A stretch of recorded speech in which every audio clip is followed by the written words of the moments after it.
Mm-hmm.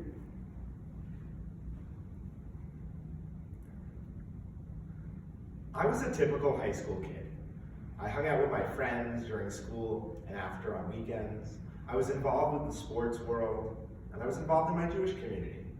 Probably the only difference between me and a lot of my friends was I was in love with my best friend, and he never knew it. Alex and I hung out after school together, we played sports together, so it wasn't your typical high school romantic comedy. While I'm not here to tell you that story today, what I sadly did internalize from my relationship with Alex was that I could never be who I truly was with the worlds that I lived within at that time. Whether it was the sports world, the Jewish world, or just being a typical suburban kid. I never actually thought to challenge that notion until I was 20 years old. I was reconnecting with an old friend who I had grown up with. We went to Chabad Jewish Day School together. Rachel was telling me how her life had changed, where she went to school in DC, and I was telling her how my life had changed, where I went to college. And about halfway through the conversation, Rachel paused, looked around the coffee shop, and told me she had a secret to reveal. That she had started dating women. In that moment, I froze. I knew for the first time in my life that I could tell somebody my biggest secret. I also looked around the coffee shop, made sure nobody else was listening, and told her I had a secret to reveal, that I was in love with a guy. What Rachel did in that moment was she gave me the access, the keys per se, to exploring what it would be like to come out as a gay man and to actually have that journey. She would become a great resource for me over the next few years. I remember the first time I went down to DC and visited her. We were going out to a gay bar. We got in a taxi cab. There was one guy on my left, one guy on my right, one hand on my left thigh, and one hand on my right thigh. And I was like a frozen icicle. I had all of these emotions going through me, happiness and joy, fear and confusion. I really had no idea what that night would bring. But what I did know was, it would be among the first opportunities that I ever had to explore who I truly was, to make friends and build community. Rachel represented just one of the worlds that I grew up within, the Jewish one. Yet I was so involved in the sports world. I was at practices, games on weekend nights and evenings, and among the vernacular in the locker room were tons of homophobic slurs. And while others used them to joke around with each other, what they did to me was force me even further into the closet. They were like rocks being thrown at me, dodging left and right. Made me believe that I could never be who I truly wanted to and exist within the sports world. Yet I loved sports, the camaraderie, the teamwork, the competition. I was hopeful that it could change someday. So when I got to college, I majored in sport management, started working in the athletic department. I remember my boss, John, who I had hoped would actually represent this change that I wanted to see in the sports world. However, what stood out most to me about John was when he made fun of me for missing Friday night games or assignments due to a holiday. He always said I needed to figure out that Jewish stuff if I was going to be a real sports professional. While John made me feel small, thankfully he wasn't the only authority figure in my life at that time in the sports world. About halfway through college, I met one of the most inspirational people I had ever met, Lori. She was a professor of mine and an athletic director at a nearby university. And in the first few weeks of our class, Lori talked about homophobia in sports, what she had experienced her entire life. She had been cut from teams, cast out, forced back into the closet.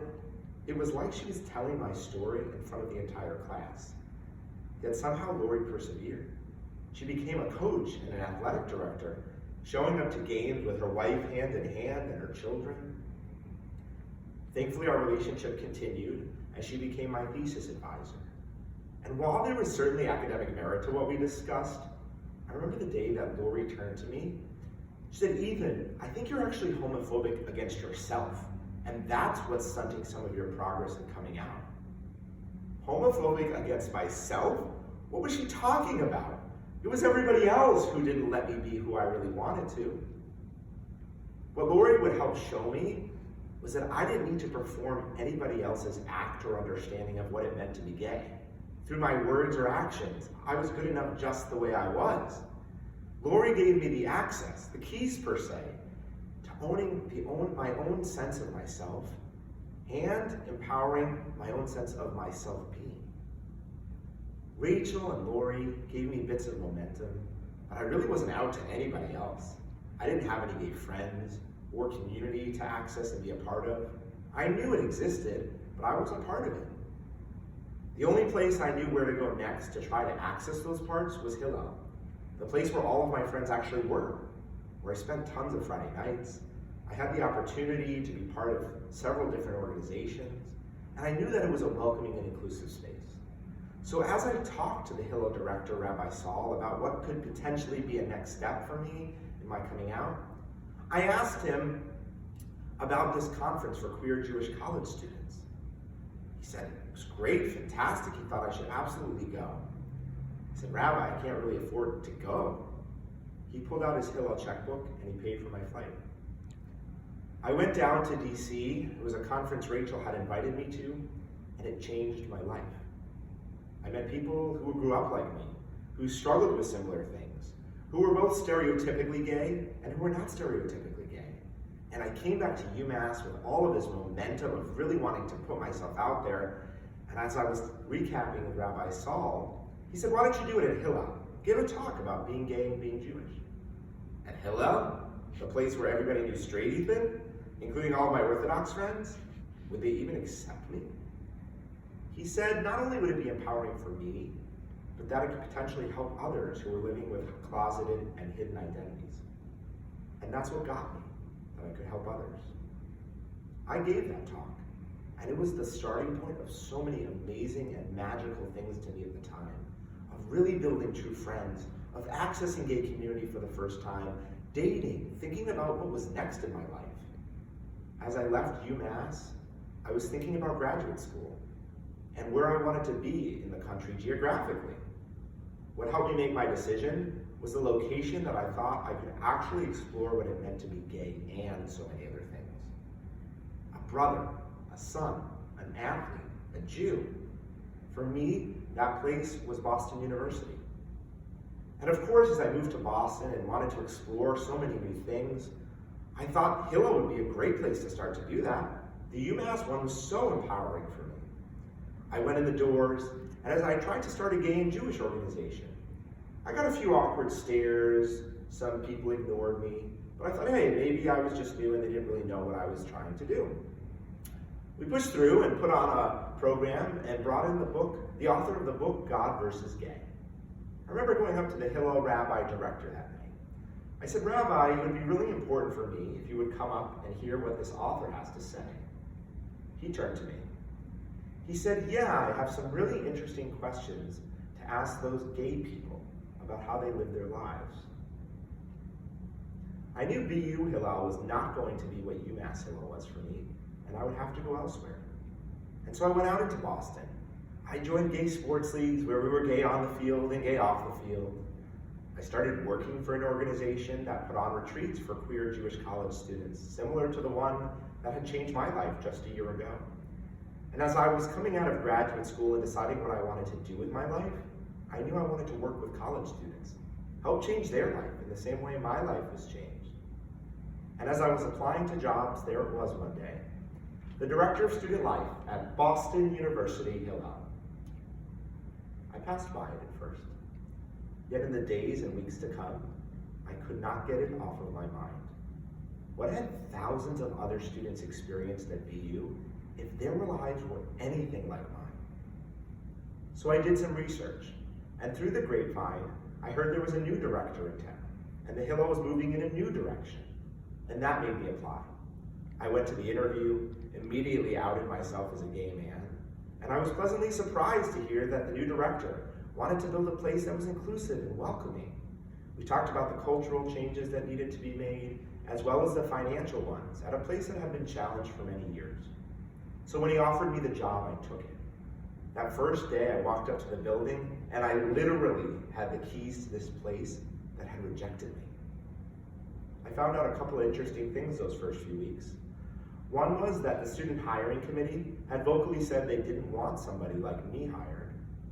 Second, the former Hillel director had told all of the other staff that I was a gay recruiter, there to turn people gay.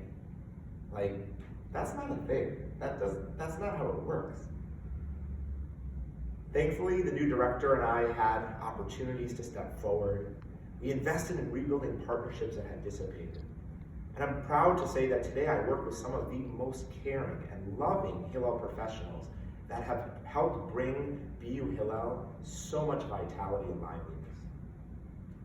It was because of Rachel and Lori and Rabbi Saul that helped me understand that I was good enough just the way I was, that I didn't need to change, and nobody else does as well.